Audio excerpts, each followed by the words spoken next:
Hochma Text Project podcast presents Season 1, Seneca's Letters from a Stoic by Lucius Annaeus Seneca. Translated by Richard Montgomery. Letter 44 on Philosophy and Pedigrees.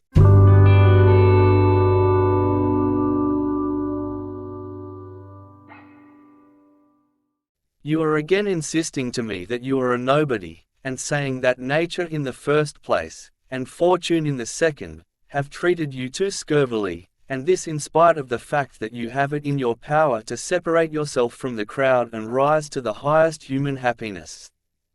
If there is any good in philosophy, it is this, that it never looks into pedigrees. All men, if traced back to their original source, spring from the gods.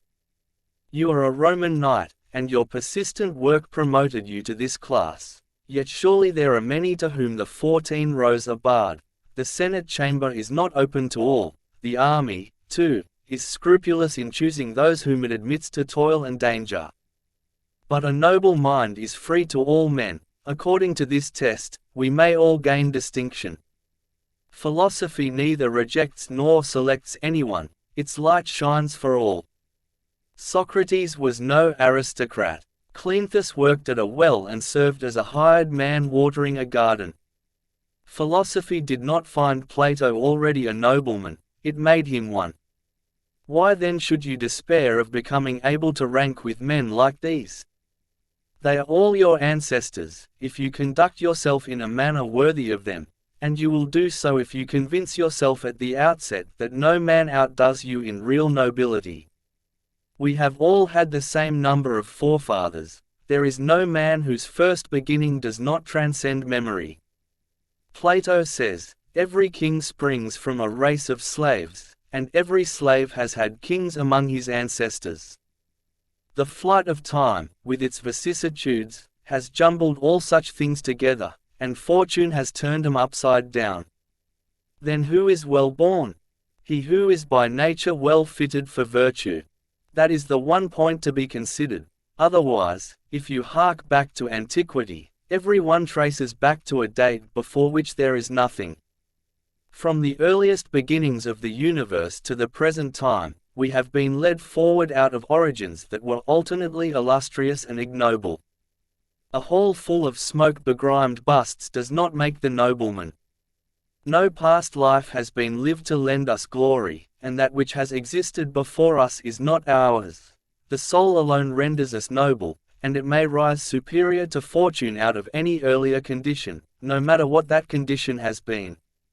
Suppose, then, that you were not that Roman knight, but a freedman, you might nevertheless by your own efforts come to be the only free man amid a throng of gentlemen. How, you ask? Simply by distinguishing between good and bad things without patterning your opinion from the populace. You should look, not to the source from which these things come, but to the goal towards which they tend. If there is anything that can make life happy, it is good on its own merits, for it cannot degenerate into evil. Where, then, lies the mistake, since all men crave the happy life? It is that they regard the means for producing happiness as happiness itself, and, while seeking happiness, they are really fleeing from it.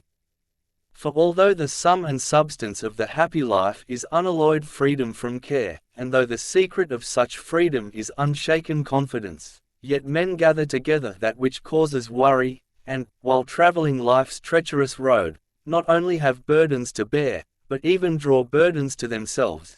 Hence they recede farther and farther from the achievement of that which they seek, and the more effort they expend, the more they hinder themselves and are set back. This is what happens when you hurry through a maze. The faster you go, the worse you are entangled. Farewell.